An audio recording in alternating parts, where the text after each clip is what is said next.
It's February 18th, 2019, and it's time to review 5 of the most outrageous, infuriating, or just plain baffling things that have happened lately. It's your Facepalm 5, let's count them up. Number 1, measles rallies. The states of Washington and Oregon have been experiencing an outbreak of measles over the last few weeks, which has renewed calls to legally require parents to have their children vaccinated unless they have a legitimate medical reason not to. The Centers for Disease Control and Prevention declared measles eliminated as an endemic disease in the United States in the year 2000. There are still cases of it reported from time to time, but those are mostly imported, the result of someone being exposed to measles outside the U.S. and then bringing it into the country with them. That's not usually a big deal, but the threat of a measles outbreak is increased by the presence of unvaccinated people in the population.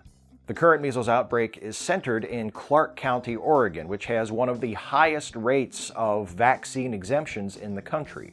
Oregon state law allows parents to forego having their children vaccinated for philosophical reasons. Neighboring Washington state, which has also been hit by the recent measles outbreak, has a similar law. Week before last in Olympia, hundreds of people rallied to protest a bill being considered by state legislators that would remove the philosophical vaccine exemption from state law.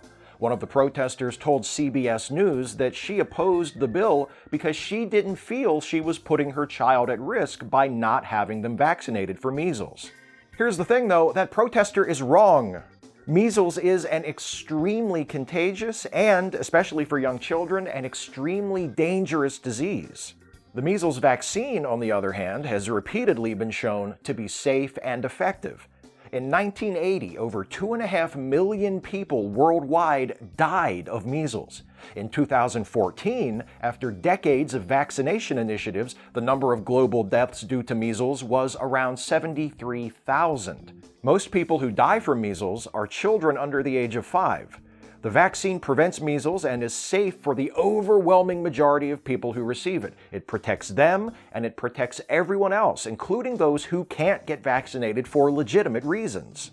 That's not a matter of opinion, it's a matter of scientific fact. If you're not a scientist or a doctor with the relevant training, you don't even have standing to argue about this. So shut up and vaccinate your goddamn kids. Number 2, Virginia is for racists and rapists. Week before last, a city commissioner in Madera Beach, Florida, resigned after being fined by an ethics commission for licking a man's face at a public event. I bet a lot of you never even heard about this. Or you did hear, but soon forgot about it because you, like the rest of us, were busy wondering what the hell is going on in Virginia. The top 3 state officials in Virginia, all Democrats, are all facing accusations of serious misconduct. 2 of a racist nature, 1 of a sexual nature. Let's start with that last one. Lieutenant Governor Justin Fairfax has been accused of sexual assault by 2 women. Democratic United States Senator and presidential candidate Kamala Harris has called for a thorough investigation of the accusations against Fairfax, and the president of the National Organization of Women has called on Fairfax to resign. Fairfax acknowledges having sex with both women who accuse him, but insists their encounters were consensual and characterizes the accusations against him as part of a smear campaign to keep him from assuming the office of governor if the current governor is forced to resign. And why would the current governor be forced to resign? As if you didn't know. Ralph Northam, the governor of Virginia, has spent all month at the center of a scandal that would be comical if it weren't so reminiscent of some of the darkest and deepest sins of my country's history. A photo from Northam's 1984 medical school yearbook surfaced depicting 2 men, one wearing blackface, the other dressed in a Ku Klux Klan costume. Northam initially apologized for appearing in the photo, though he didn't say which one he was, blackface guy or Klan guy. But then, the next day, Northam held a press conference where he declared that, actually, you know what? He's not in that photo after all. And furthermore, he knows he's not in the photo because he knows he'd remember putting on blackface because he totally remembers this other time he put on blackface when he dressed in a Michael Jackson costume. All right, look. the photo is small and low resolution. It would be difficult, if not impossible, to definitively prove who those two people are based only on the photograph itself. And "it wasn't me" is a really good excuse if it's true. But it's difficult to sell "it wasn't me" when you've already said "it was me, sorry." And even if that's not Northam as one of those two people in that photo, he admitted to wearing blackface another time anyway, so either way, he's got to go, right? That's what I think. And pretty much every politician in the Commonwealth of Virginia agrees with me, including both the state Democratic and Republican parties, plus a whole bunch of prominent Democrats from outside Virginia. After the Northam story broke, Virginia's Attorney General, Mark Herring, admitted that he had worn blackface in the 1980s too. I think I need to take a step back from this. At the start of the segment, I was like, what the hell is going on in Virginia? But the truth is, it's not just Virginia. It's not just the South. Does anyone honestly think there aren't a lot more racist yearbook pictures or other similar items out there waiting to be discovered in all corners of the country? Does anyone honestly think there aren't a lot more politicians with a history of sexual assault whose victims just haven't come forward yet? These men and their offenses are not aberrations, they're the norm. They are a part of who we are as a society. Embarrassing, harmful, ugly, but not unusual. We need to accept that and start dealing with these issues as systemic problems rather than isolated scandals. But while I'm holding my breath waiting for that to happen, Northam and Fairfax and Herring have all three got to go. And yes, the next person in line for the governorship of Virginia after those three is a Republican, which sucks, but here the fuck we are. Number 3, Kansas Republicans propose most bizarre anti-LGBTQ bill yet. A new bill introduced in the Kansas state legislature is certainly not the first attempt to curtail the rights of LGBTQ people, but it just might be the most, creative? The bill, HB 2320, seeks to define LGBTQ identities as part of a religion, specifically the religion of secular humanism. But Steve, I imagine some of you are saying, secular humanism isn't a religion. I know. The bill declares that the LGBTQ community is a denominational sect of the religion of secular humanism, with its own symbols, the pride flag, its own belief structure based on what the bill calls faith-based assumptions about sexuality and gender, and, quote, a code by which members may guide their daily lives. Is this going to be the new disgruntled right-winger talking point? They noticed people don't really pay attention anymore when they rant about the gay agenda, so now it's the LGBTQ code. Anyway, the point of the bill is that because LGBTQ identities are part of the religion of secular humanism, and because the government is constitutionally prohibited from enshrining the rights of one religion over another, therefore, the government should not recognize the rights of LGBTQ people, including the right of same-sex marriage.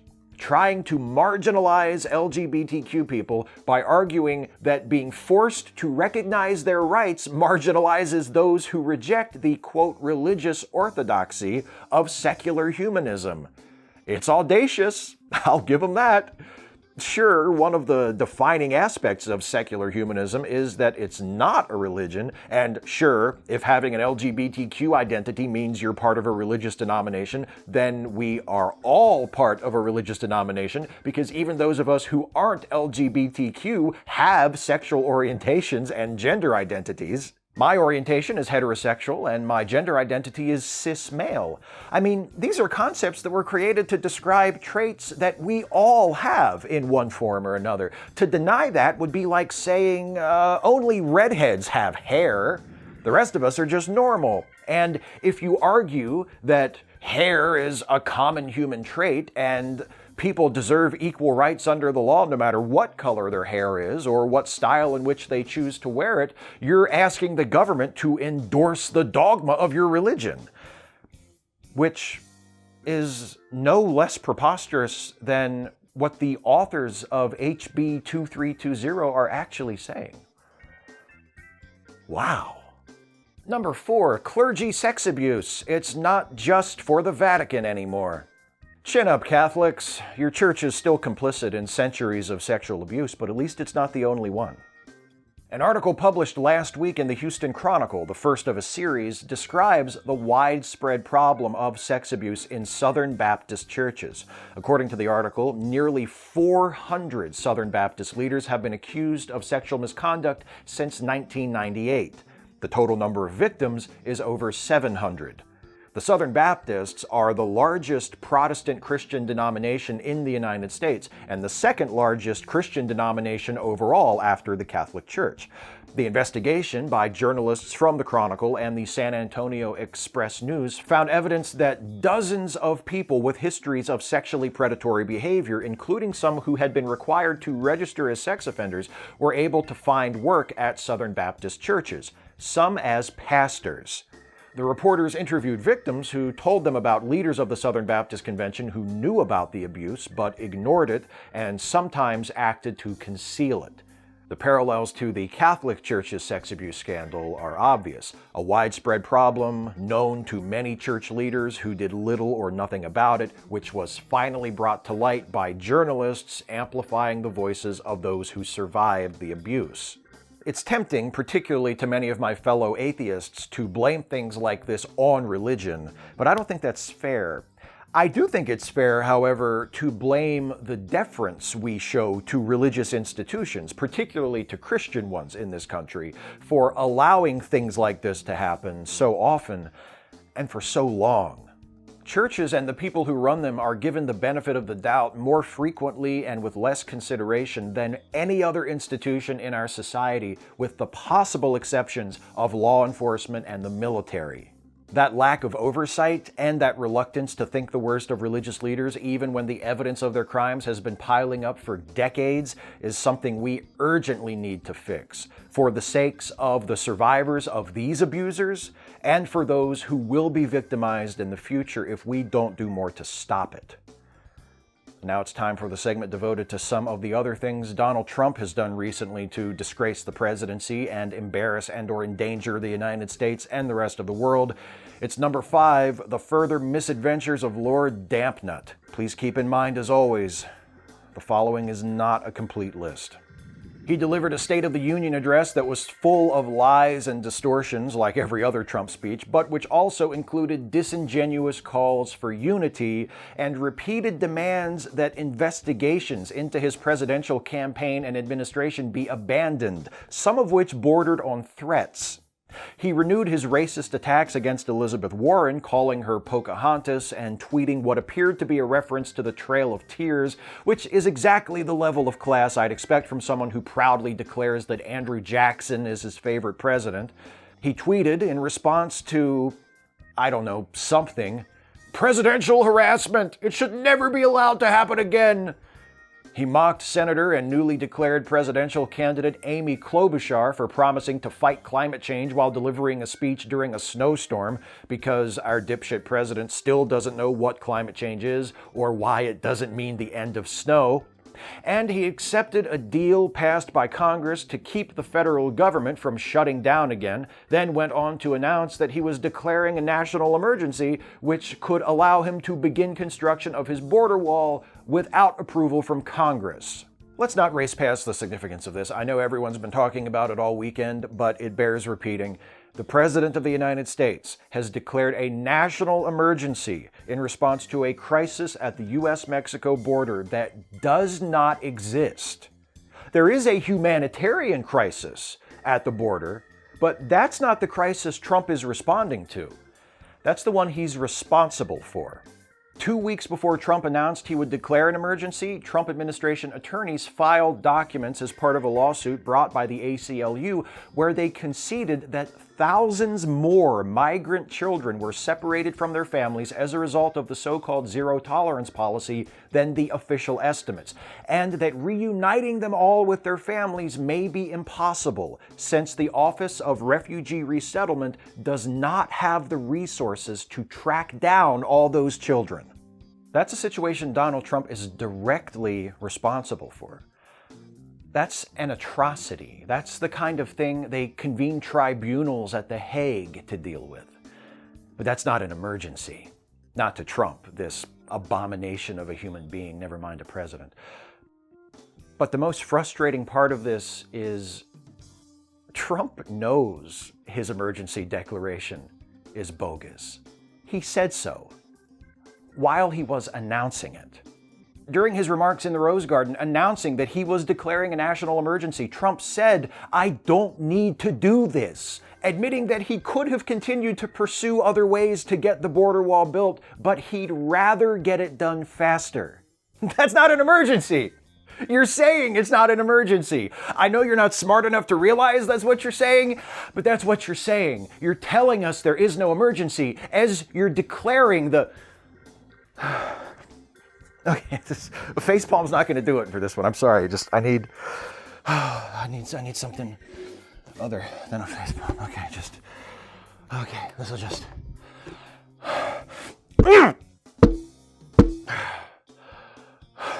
Okay.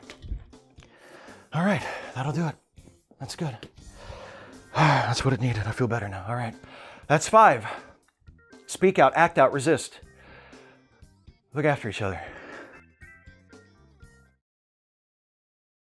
Hey folks, hope you got something out of that one. If you did, please click like and share the video and subscribe to this channel if you're not subbed already. And also, please consider helping me to continue making videos like this one and like all the videos I make on this channel by supporting this channel with a monthly donation through Patreon.